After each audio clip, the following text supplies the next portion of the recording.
उत्तमः पुरुषस्त्वन्यः परमात्मेत्युदाहृतः यो लोकत्रयमाविश्य బిభర్త్యవ్యయ ఈశ్వర.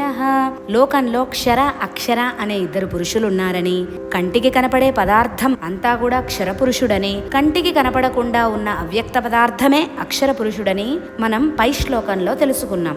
ఈ రెండింటికి జీవశక్తిని అందించే శక్తినిచ్చేదే విశ్వ చైతన్యమని, ఆయనే పురుషోత్తముడని, భగవంతుడని, పరమాత్మ అని పిలుచుకుంటున్నాం. అయితే ఆ పరమాత్మ యొక్క లక్షణాలేమిటి అనేవి ఈ శ్లోకంలో చెప్పబడ్డాయి.